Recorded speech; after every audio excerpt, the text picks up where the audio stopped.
Hello കൂട്ടുകാരെ, മലയാളി മോമിലേക്ക് നിങ്ങൾക്ക് വീണ്ടും സ്വാഗതം. അപ്പോൾ ആദ്യമേ തന്നെ എല്ലാവർക്കും ബിലേറ്റഡ് വിഷു ഈസ്റ്റർ ആശംസകൾ. ഞാൻ അതിൻ്റെ ഇടയിൽ വ്ളോഗൊന്നും ആയിട്ട് ചെയ്തിട്ടുണ്ടായിരുന്നില്ല, അതുകൊണ്ടാണ് നിങ്ങൾക്ക് പേഴ്സണലി എനിക്ക് ആശംസ പറയാൻ പറ്റാതിരുന്നത്. അപ്പോൾ എല്ലാവരും ആഘോഷങ്ങളൊക്കെ കഴിഞ്ഞ് ക്ഷീണമായിട്ടിരിക്കുകയാണോ, എങ്ങനെയാണ് ആഘോഷത്തിൻ്റെ ഇതിൽ തന്നെയാണോ ഇപ്പോഴും? ഇന്നത്തെ ദിവസം നമ്മളൊരു വ്ളോഗായിട്ടാണ് വന്നിരിക്കുന്നത്. Day in my life video ആയിട്ടാണ് വന്നിരിക്കുന്നത്. കുട്ടികൾക്കും അമ്മമാർക്കും ഒരുപോലെ ഇഷ്ടപ്പെടുന്ന കുറേ കാര്യങ്ങളുള്ളൊരു വീഡിയോ ആയിരിക്കും എനിക്ക് തോന്നുന്നത്. അപ്പോൾ ഇത് ഞാൻ ഈ ഒരു ദിവസം സ്റ്റാർട്ട് ചെയ്യുന്നത് വൈകുന്നേരം 12 മണി മുതലാണ്. കാരണം ഈസ്റ്റർ ദിവസം കുർബാന ആ സമയത്താണ്. അപ്പം നമ്മൾ പള്ളിയിൽ പോയി അവിടെ ചെറിയൊരു സ്കിറ്റ് ഇങ്ങനെ ഉണ്ടായിരുന്നു. അതിൽ ഇസയാണ് അവിടെ മാലാഖിയായിട്ട് നിൽക്കണേ. ആ ലെഫ്റ്റ് സൈഡിൽ 2 കുട്ടികൾ നിൽക്കണില്ലേ, അതിലൊരെണ്ണം ഇസക്കുട്ടിയായിരുന്നു. അപ്പോൾ അങ്ങനെ ഒരു ഭാഗ്യം കൂടി കിട്ടി ഈ സ്കിറ്റിലിങ്ങനെ അവൾക്ക് മാലാഖിയായിട്ടൊക്കെ നിൽക്കാനായിട്ട് പറ്റിയിട്ടാണ്. അപ്പോൾ എന്തായാലും അതൊക്കെ കഴിഞ്ഞ് ഞങ്ങൾ വീട്ടിലെത്തിയപ്പോൾ ഏതാണ്ട് പുലർച്ചെ 2 മണി കഴിഞ്ഞു വീട്ടിലെത്തിയപ്പോൾ. പിന്നെ ആ സമയം എത്തിക്കഴിഞ്ഞാൽ നിങ്ങൾക്ക് അറിയാമല്ലോ, ഉറക്കത്തിൻ്റെ ഭയങ്കര ടൈമാണ്. അപ്പോൾ ഉറങ്ങാൻ തന്നെ ഇത്രയും ലേറ്റായി. ഈസ്റ്ററിനും ക്രിസ്മസിനും എപ്പോഴും ഇങ്ങനെ തന്നെയായിരിക്കും കേട്ടോ. അത് കഴിഞ്ഞ് ഞങ്ങൾ 8 മണിയായപ്പോഴാണ് അന്ന് കാലത്ത് എഴുന്നേറ്റിട്ടുണ്ടായിരുന്നത്. അപ്പോൾ നമ്മൾ 50 ദിവസം നൊയമ്പ് എടുത്തിട്ടുണ്ടായിരുന്നു. നോൺ വെജ് ഐറ്റംസ് ഒന്നും കഴിക്കില്ല, മീനും ഇറച്ചിയും അങ്ങനത്തെ ഒന്നും കഴിക്കുന്നുണ്ടായിരുന്നില്ല. അപ്പോൾ അന്നത്തെ കാലത്തെ ബ്രേക്ക്ഫാസ്റ്റ് വട്ടയപ്പവും ഇറച്ചിക്കറിയാണ് നമ്മൾ കഴിക്കുക. ഇറച്ചി കായയും ഇട്ടിട്ടുള്ള കറിയാണ് നമ്മൾ വയ്ക്കുക. അപ്പോൾ വട്ടയപ്പം നമ്മൾ തലേ ദിവസം തന്നെ വൈകുന്നേരമൊക്കെ ഉണ്ടാക്കി വെച്ചിട്ടുണ്ട്. ബീഫ് വേവിച്ച് വെച്ചിട്ടുണ്ട്. ഇനി നമ്മൾ കായയാണ് അതിൽ ചേർക്കുക. അപ്പോൾ കായ ജസ്റ്റ് കുക്കറിൽ സവാളയും കായും ഉപ്പും ചേർത്ത് അത് വേവിക്കാൻ വെച്ചിട്ടുണ്ട് കുക്കറിൽ. ഇപ്പുറത്ത് വട്ടയപ്പം നമ്മൾ ഉണ്ടാക്കി വെച്ചത് ആവിക്ക് വെക്കുകയാണ്. അപ്പോൾ ഒരുവിധം ഇറച്ചികളൊക്കെ വേവിക്കുന്ന പണികളൊക്കെ ഞങ്ങൾ തലേദിവസം ചെയ്തൊക്കെ വെക്കും. കാരണം ആ ഒരു ദിവസത്തെ തിരക്ക് കുറയ്ക്കാനും, പിന്നെ പ്രത്യേകിച്ച് നമ്മൾ ലേറ്റ് ആയിട്ടല്ലേ ഇതിപ്പോൾ നമ്മൾ പള്ളിയിലൊക്കെ പോയിട്ട് വന്നത്. അപ്പോൾ അതുകൊണ്ട് ഒക്കെ തലേദിവസം കുറേ കാര്യങ്ങൾ ചെയ്തു വെച്ചിട്ടുണ്ട്. അപ്പോൾ ഉച്ചയ്ക്ക് നമ്മൾ പിന്നെ ബീഫ് കട്ട്ലേറ്റ് ഉണ്ടാക്കുന്നുണ്ട്. അപ്പോൾ അതിന് വേണ്ടി ഉരുളക്കിഴങ്ങ് ആവശ്യമുള്ളത് ചീവി തരാണ് കേട്ടോ ഇസക്കുട്ടി, അത് ഹെൽപ്പ് ചെയ്യാനിരിക്കും. അപ്പോൾ റോസ് ആണെന്നുണ്ടെങ്കിൽ ബോറടിക്കണു എന്നൊക്കെ പറഞ്ഞിട്ട് അവൾ എന്തെങ്കിലും ഒരു ഡ്രോയിങ് ചെയ്ത് നോക്കാമെന്ന് പറഞ്ഞ് യെല്ലോ ക്ലാസ്സിൽ നോക്കിയിട്ട് ഒരു ജിറാഫിനെ വരച്ചുകൊണ്ടിരിക്കുകയാണ് 7 ഉപയോഗിച്ചിട്ട്. യെല്ലോ ക്ലാസ് നിങ്ങൾക്ക് എല്ലാവർക്കും അറിയാമെന്ന് വിചാരിക്കുന്നു. കുറേ പേര് ട്രൈ ചെയ്യുന്നുണ്ട് നമ്മുടെ സബ്സ്ക്രൈബേഴ്സ്. അറിയാത്തവർക്ക് ജസ്റ്റ് ഒന്ന് പറഞ്ഞുതരാം. ഇത് ഫ്രീ ആയിട്ട് നമുക്ക് ഓൺലൈൻ വഴിക്ക് ഹോബീസ് പഠിക്കാൻ പറ്റുന്ന ഒരു ആപ്പാണ്. ഫ്രീ ആണ് കേട്ടോ. ഞാൻ 1 വർഷമായിട്ട് ഉപയോഗിക്കുന്നു. ഇതിൽ ഒരുപാട് കാര്യങ്ങൾ പഠിക്കാൻ പറ്റും. ആർട്ടും ക്രാഫ്റ്റും പെയിൻറ്റിംഗ് ആണ് ഇവർക്ക് ഭയങ്കര ഇഷ്ടം. അത് മാത്രമല്ല പാട്ട്, ഡാൻസ്, യോഗ, പിന്നെ നിങ്ങൾക്ക് മാത്സും ഇംഗ്ലീഷോ അല്ലെങ്കിൽ അങ്ങനത്തെ പസിൽസ് പോലത്തെ അങ്ങനത്തെ സോൾവിങ് ഒക്കെ ഇഷ്ടമാണെന്നുണ്ടെങ്കിൽ ഇഷ്ടം പോലെ ഉണ്ട്. നമ്മൾ ആ ആപ്പ് ഡൗൺലോഡ് ചെയ്ത് നോക്കിക്കഴിഞ്ഞാൽ ഒരുപാട് കോഴ്സ് ഇത് ഏതാണ് എടുക്കേണ്ടത് നമുക്ക് അത്രയും ഇഷ്ടപ്പെടും. അതുപോലെ തന്നെ ഒരുപാട് നല്ല പ്രൊഫഷണൽ ആയിട്ടുള്ള മെൻറ്റേഴ്സാണ് അതിലുള്ളത്. സെലിബ്രിറ്റീസ് ആയിട്ടുള്ള ടീച്ചേഴ്സും അതിലുണ്ട് കേട്ടോ. നിങ്ങൾ എടുത്ത് നോക്കിയാൽ കാണാൻ പറ്റും. അതുപോലെ തന്നെ കോമ്പറ്റീഷൻസും കാര്യങ്ങളും നടക്കാറുണ്ട്. അപ്പോൾ ഏപ്രിൽ മാസത്തെ കോൺടെസ്റ്റിൽ പങ്കെടുക്കാൻ ജസ്റ്റ് നിങ്ങൾ ആപ്പ് ഡൗൺലോഡ് ചെയ്തിട്ട് അതിലുള്ള ക്ലാസ്സുകൾ ജസ്റ്റ് അറ്റൻഡ് ചെയ്യുക. 5-6 ദിവസത്തെ ക്ലാസ്സൊക്കെ ആയിരിക്കും ഓരോ കോഴ്സിന് അവർ കൊടുക്കുക.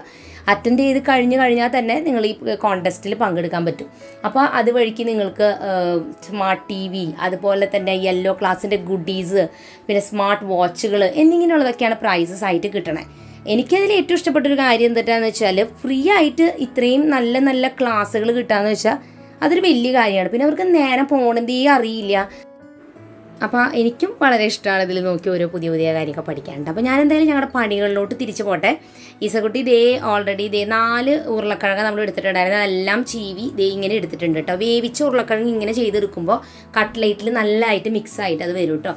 അപ്പച്ചന് ഇവിടെ നമ്മുടെ കറികളിലേക്ക് വേണ്ട വെജിറ്റബിൾസ് സവാളയും അങ്ങനത്തെ ഐറ്റംസൊക്കെ അരിഞ്ഞുകൊണ്ടിരിക്കുകയാണ്. അപ്പോൾ നമുക്കിനി രാവിലത്തെ ബ്രേക്ക്ഫാസ്റ്റിന് ഞാൻ നേരത്തെ പറഞ്ഞല്ലോ ബീഫ് കറിയാണ് നമ്മൾ ഉണ്ടാക്കണേ. അതിനായിട്ട് നമ്മൾ ചുവന്നുള്ളിയും വെളുത്തുള്ളിയും ചതച്ചിട്ട് അതിലിട്ട് കൊടുത്തിട്ടുണ്ട്. വേപ്പിലയും പച്ചമുളകും ചേർത്തിട്ടുണ്ട്. അപ്പോൾ ഈ 4 ഐറ്റംസ് ചേർത്തിട്ടാണ് അത് വഴറ്റി ഒന്ന് മൊരിഞ്ഞ് വരുമ്പോൾ നമ്മൾ അതിലോട്ട് 3 ടീസ്പൂൺ മുളക് പൊടി, ഒരു 1/2 ടീസ്പൂൺ മഞ്ഞൾപ്പൊടി, 3 ടീസ്പൂൺ മല്ലിപ്പൊടി, ഒരു 4 ടീസ്പൂൺ ഗരം മസാല. ഞാൻ നമ്മൾ ബീഫ് വേവിച്ചപ്പോൾ തന്നെ മുളക് പൊടിയും മഞ്ഞൾപ്പൊടിയും ഇത്തിരി മല്ലിപ്പൊടിയും കൂടി ചേർത്തിട്ടാണ് വേവിച്ചിട്ടുള്ളത്. അതാണ് ഞാൻ ഇതിൽ ചേർത്തപ്പോൾ കുറച്ച് ചേർത്തത്. ഈ മസാല ഒന്നും അധികം ആയാൽ ഒരു രസം ഉണ്ടാവില്ല. ഗരം മസാല ഇത്തിരി മുന്നിലേക്ക് നിന്നോട്ടെ, എനിക്ക് കുറച്ച് ഇഷ്ടമാണ് അങ്ങനെ. ഇറച്ചി മസാല എന്നൊക്കെ പറയില്ല അത്. അപ്പോൾ എന്തായാലും നമ്മൾ പച്ചമണക്കം മാറിക്കഴിയുമ്പോൾ നമ്മൾ ബീഫ് വേവിച്ച് വെച്ചിട്ടുണ്ടായിരുന്നല്ലോ, അത് നമ്മൾ ഇതിലോട്ട് ചേർത്ത് കൊടുക്കുക. ബീഫ് കുറച്ച് നെയ്യുള്ളത് വാങ്ങാൻ നോക്കുക. കാരണം നമ്മൾ ഇതിലോട്ട് കഷ്ണങ്ങൾ ചേർക്കണല്ലോ. ഇപ്പോൾ ഒന്നെങ്കിൽ നമ്മൾ ബീഫും കായും കൂടി ചേർക്കും, ഇല്ലെങ്കിൽ ബീഫ് കൂർക്ക, അല്ലെങ്കിൽ ബീഫ് ചേന ചേർത്തിട്ട് അങ്ങനെയൊക്കെ നമുക്ക് ഉണ്ടാക്കാം. എനിക്ക് കൂടുതലിഷ്ടം ബീഫും കായോ അല്ലെങ്കിൽ കൂർക്ക. നമ്മളിതിലോട്ട് കായ ചേർക്കുമ്പോൾ ഇപ്പോൾ നമ്മളിത് 1/2 കിലോ ബീഫേ ആകെ ഉള്ളൂ. ഇതിലേക്ക് ഞങ്ങളാകെ ഒരു കായോ അല്ലെങ്കിൽ 2 കായ, ഒരെണ്ണമായാലും മതി. കാരണം ഇത് നമ്മൾ ചേർക്കുന്ന കഷ്ണങ്ങളില്ലേ, കുറേ അധികം ആയാലും ഒരു ടേസ്റ്റ് ഉണ്ടായിരിക്കില്ല കറിക്ക്. എപ്പോഴും നമ്മൾ കറക്റ്റായിട്ട് വരണം. കണ്ടില്ലേ? അപ്പോൾ ഇതേ ബീഫും കായയും ഒക്കെ കൂടെ നമ്മൾ ചേർത്ത് കൊടുത്തു. ബീഫിലുണ്ടായിരുന്ന വെള്ളമൊക്കെ ചേർത്ത് നന്നായി തിളച്ച ശേഷം ഒരു സെറ്റായി കഴിഞ്ഞാൽ നമുക്ക് മല്ലിയില ചേർത്ത് അത് വിതറാം. ലാസ്റ്റ് ലേശം ഗരം മസാലയുടെ പൊടി ഇട്ട് കൊടുത്താലും നല്ല ടേസ്റ്റാണ് കേട്ടോ ലേശം. അപ്പോൾ വട്ടയപ്പവും ഇറച്ചിക്കറിയുമാണ് നമ്മൾ സാധാരണ, ഞാൻ ആദ്യം പറഞ്ഞില്ലേ, നോയമ്പ് വീടാനായിട്ട് കഴിക്കുന്നത്.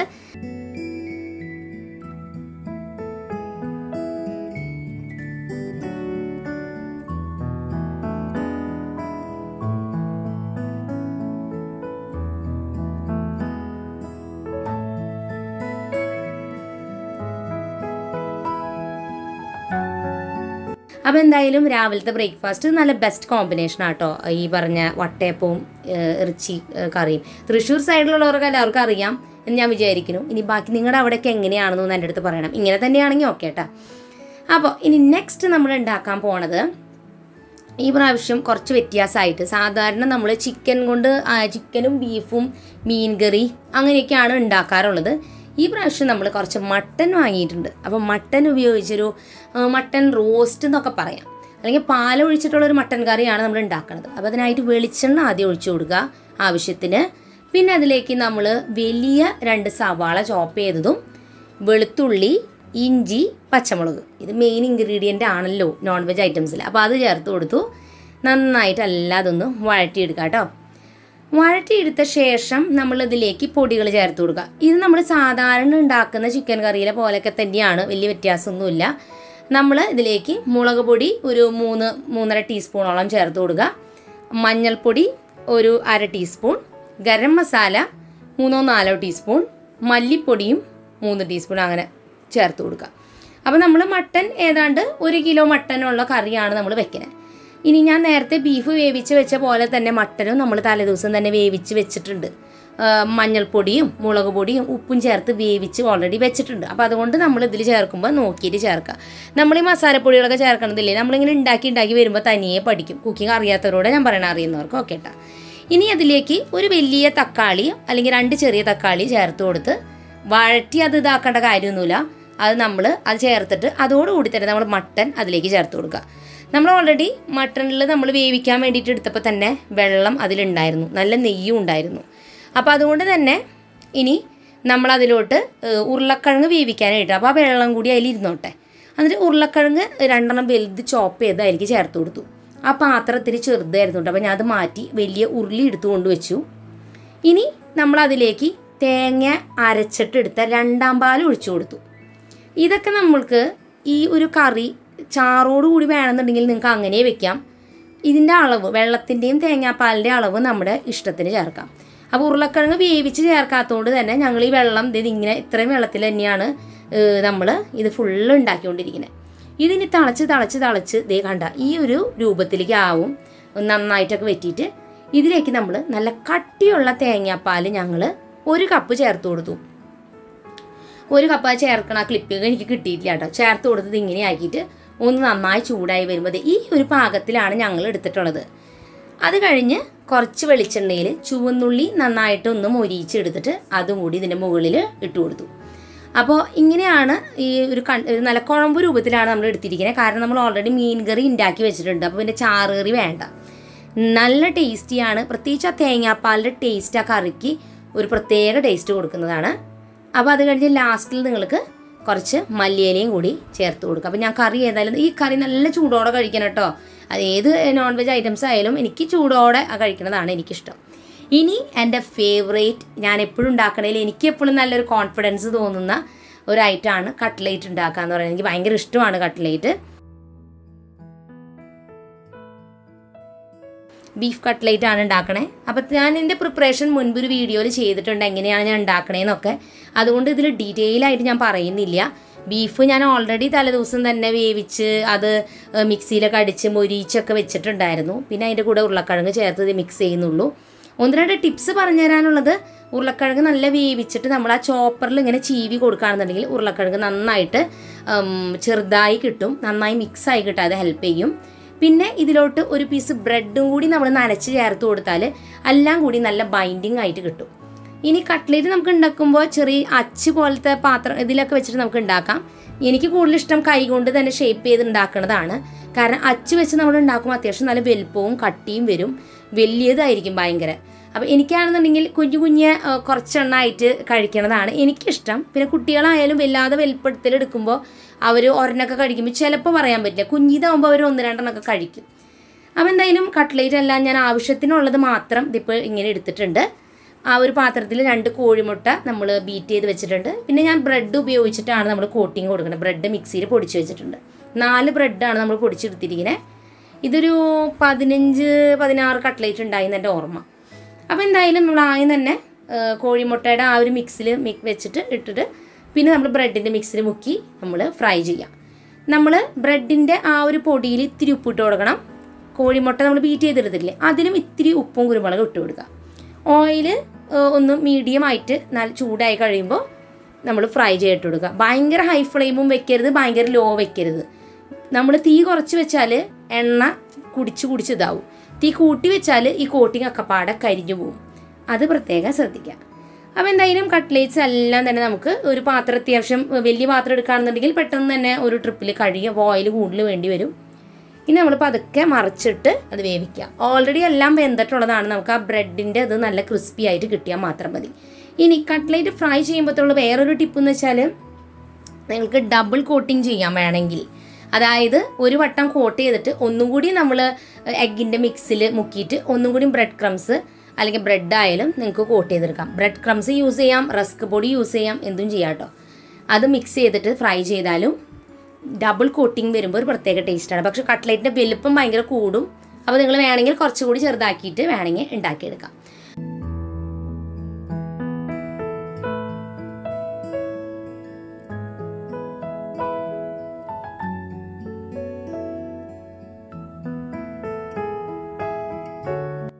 അപ്പോൾ കട്ട്ലേറ്റ് എല്ലാം തന്നെ ഫ്രൈ ചെയ്തെടുത്തിട്ടുണ്ട്. ഞാൻ എങ്ങനെയാണെന്ന് വെച്ചാൽ ഫ്രൈ ചെയ്യണ ഐറ്റംസൊക്കെ ഏറ്റവും ലാസ്റ്റിലേക്ക് വെക്കുക. മീൻ ഫ്രൈ ചെയ്യാനായാലും കട്ട്ലേറ്റൊക്കെ ഒരു 12:30 ആകുമ്പോൾ ചെയ്യുള്ളൂ. അപ്പോൾ നല്ല ചൂടോടുകൂടി ക്രിസ്പി ആയിട്ട് കഴിക്കുകയും ചെയ്യാം. പിന്നെ നോൺ വെജ് ഐറ്റംസും എല്ലാം നല്ല ചൂടോടുകൂടി തന്നെയാണ് എനിക്ക് കുറച്ച് ഇഷ്ടം, ഞാൻ നേരത്തെ പറഞ്ഞ പോലെ. അപ്പോൾ എന്തായാലും ഇതാണ് നമ്മുടെ ഈസ്റ്ററിൻ്റെ ലഞ്ച് നമ്മൾ ഉണ്ടാക്കിയിട്ടുണ്ടായിരുന്നത്. നമ്മുടെ കറികൾ ഇതൊക്കെയാണ്. മട്ടൻ വെച്ചിട്ടൊരു പാലുകറി പോലത്തെ ഉരുളക്കിഴങ്ങ് ചേർത്തിട്ടുള്ളത്. മീൻ കറിയും പാലുകറിയാണ് നമ്മൾ ഉണ്ടാക്കാറ്, അതാണ് എല്ലാവർക്കും ഇഷ്ടം. പിന്നെ വെജിറ്റബിൾ സലാഡ്, അതുപോലെ തന്നെ ഫിഷ് ഫ്രൈ, പിന്നെ കട്ട്ലേറ്റും. ഓക്കെ, അപ്പോൾ ഇതൊക്കെയായിരുന്നു നമ്മുടെ ഈസ്റ്റർ ലഞ്ച് മെനു.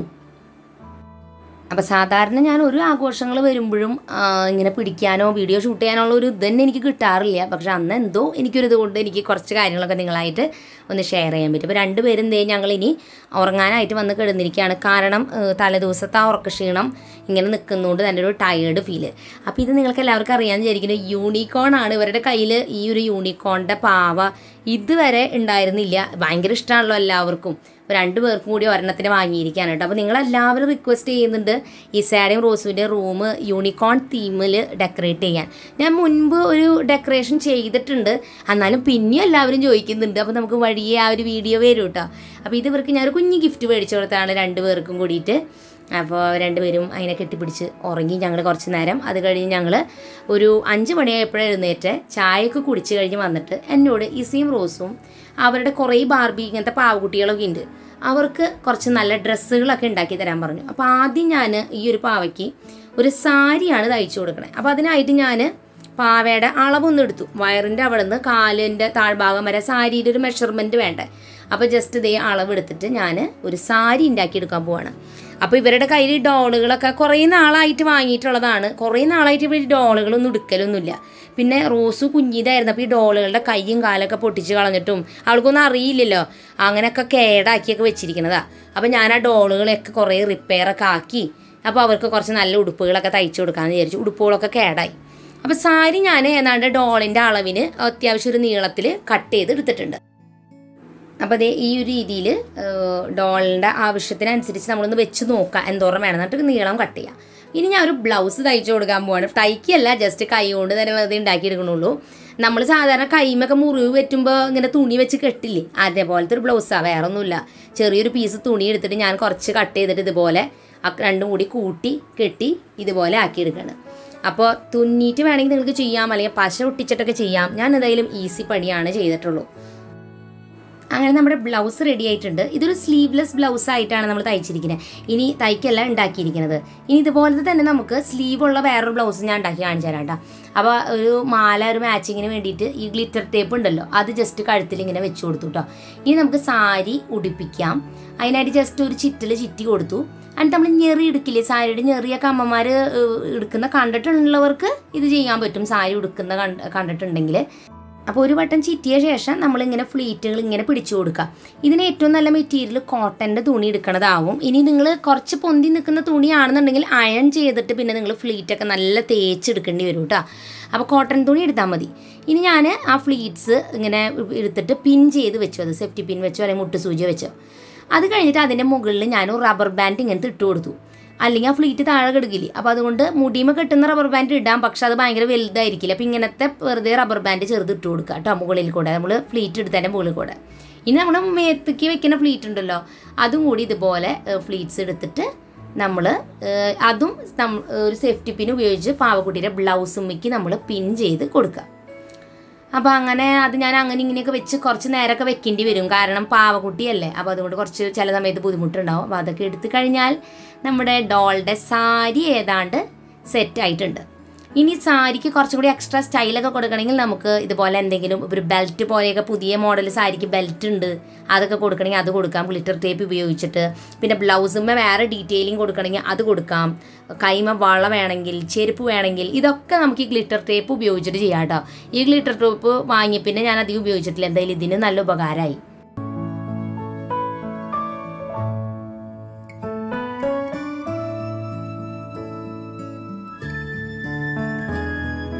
ഇനി ഞാൻ ഒരു സാരിയും കൂടി ഉണ്ടാക്കി കൊടുത്തിട്ടുണ്ടായിരുന്നു കേട്ടോ. ഈ ഒരു പോക്ക ഡോട്ടിൻ്റെ തുണി ഉപയോഗിച്ചിട്ട് നമ്മൾ ഈ തുണിമേ കൈ കടത്തുന്ന രീതിയിൽ 2 ചെറിയ ഹോൾ ഇട്ട് കൊടുക്കുക. ചെറുത് മതിയുടെ കുഞ്ഞു ഡോളല്ലേ. എന്നിട്ട് ജസ്റ്റ് ഇതിങ്ങനെ കടത്തി കൊടുക്കുക. ശരിക്കും ഒരുവിധം ചെറിയൊരു സ്ലീവുള്ളൊരു ബ്ലൗസ് പോലെ തോന്നുകയും ചെയ്യും, ഒരു ബോട്ടിനൊക്കെ പോലെ. എന്നിട്ട് ഇതേ നമ്മൾ വെറുതെ ആ അറ്റത്ത് കുറച്ച് വെട്ട് ഇങ്ങനെ കട്ട് ചെയ്ത് കൊടുക്കുക. എന്നിട്ട് ആ കെട്ട് അങ്ങോട്ടും ഇങ്ങോട്ടും അത് കെട്ടി കൊടുക്കുക. ഇത്രയേ ഉള്ളൂ. നല്ല ഈസിയാണ് ഈ ബ്ലൗസ് ഉണ്ടാക്കാൻ. നിങ്ങൾക്ക് മനസ്സിലായി എന്ന് വിചാരിക്കുന്നു. കണ്ട, ഇങ്ങനത്തെ ബ്ലൗസായി നല്ല ഹൈനെക്ക് ബ്ലൗസ് പോലത്തെ ഒരു സ്റ്റൈൽ കിട്ടും. ഇനി നമുക്ക് സാധാരണ നേരത്തെ ചെയ്ത പോലെ തന്നെ നമ്മൾ സാരി ഉടുപ്പിക്കാം. ഈ ഒരു സാരിയുടെ തുണി ഇത്തിരി പൊന്തി നിൽക്കുന്ന പോലത്തെ തുണിയായിരുന്നു, അത്ര ഒതുങ്ങുന്നുണ്ടായിരുന്നില്ല. അപ്പം നിങ്ങൾ എന്താ ചെയ്യുന്നത് വെച്ചാൽ ഫ്ലീറ്റ് ഇങ്ങനെ നമ്മൾ എടുക്കുക.